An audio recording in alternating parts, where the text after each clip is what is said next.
झारखंड में लंबे इंतजार के बाद आखिरकार अब निकाय चुनाव का रास्ता साफ हो गया है।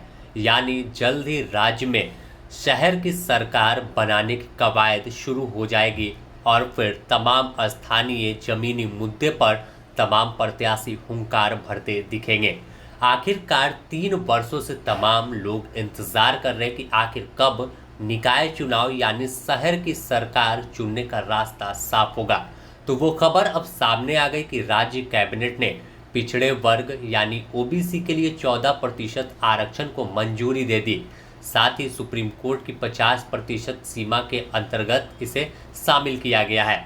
इससे चुनावी बाधा दूर हो गई। यही वजह थी कि ओबीसी आरक्षण की मांग को लेकर कोर्ट तक मामला पहुंचा था, ट्रिपल टेस्ट का मामला लटका हुआ था, लेकिन अब धीरे धीरे हर बाधा दूर हुई और आखिरकार अब चर्चा है कि झारखंड हाई कोर्ट में जो 10 नवंबर को सुनवाई होनी है, उस बीच ही सरकार यह कोर्ट को आश्वस्त करेगी, अपनी ओर से पक्ष रख सकती है कि इस दिन चुनाव की घोषणा कर देंगे।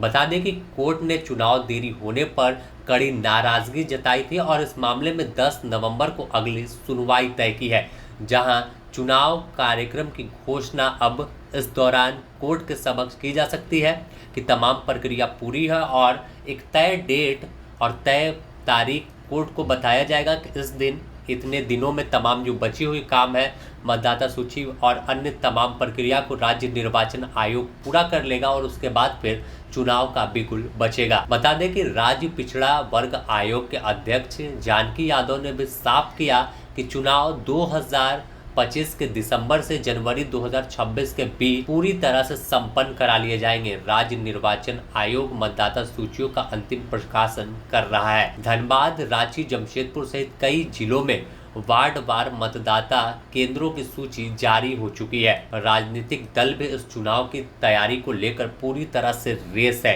सत्तारूढ़ दल झारखंड मुक्ति मोर्चा, कांग्रेस कैसे पकड़ मजबूत बनाए और कैसे अगर पार्टी बेस्ड चुनाव नहीं होता तो किस प्रत्याशी को समर्थन दें और कैसे अपने समर्थित उम्मीदवार को जिताकर शहर की सरकार बनाए, इस रणनीति पर काम कर रहा है। वहीं बीजेपी आजसू भी एक मजबूत रणनीति बनाकर तमाम तैयारी में लगा हुआ है और ग्राउंड स्तर पर जहां नगर पंचायत है, नगर निगम है, वैसे इलाकों में, वैसे क्षेत्रों में तमाम संगठन को मजबूत कर ताल ठोकने को लेकर पूरी तरह से तैयार है।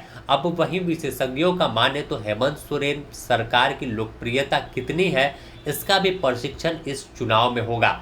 स्थानीय मुद्दे, स्वच्छता, जलापूर्ति, सड़क, स्ट्रीट लाइट पर जनता का फैसला तय होगा। तो यह तमाम मुद्दे हैं जो तय करेंगे कि आखिर शहर की सरकार कैसी हो और कौन किस पर भारी पड़ने वाला है।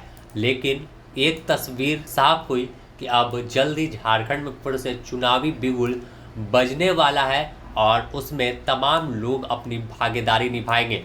अगर देखें तो राज्य में 48 शहरी निकाय क्षेत्र हैं जहां ट्रिपल टेस्ट रिपोर्ट के बाद पहली बार BC1 और BC2 के लिए भी सीट आरक्षित की जाएगी।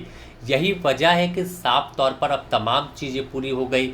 जो मामला कोर्ट तक पहुंच रहा था कि बिना ट्रिपल टेस्ट और ओबीसी को आरक्षण दिए बगैर कैसे चुनाव हो, तो यह तमाम प्रक्रियाओं को राज्य सरकार ने पूरा किया और साथ ही राज्य निर्वाचन आयोग में जो अलका तिवारी है उनकी नियुक्ति हुई। तो इसके बाद से साफ हुआ था कि अब जल्द ही राज्य में चुनाव का बिगुल बजने वाला है। तो वह दिन अब बेहद नजदीक आ रहा है। बने रहे द न्यूज पोस्ट के साथ, इससे जुड़ी हर अपडेट आपको देंगे।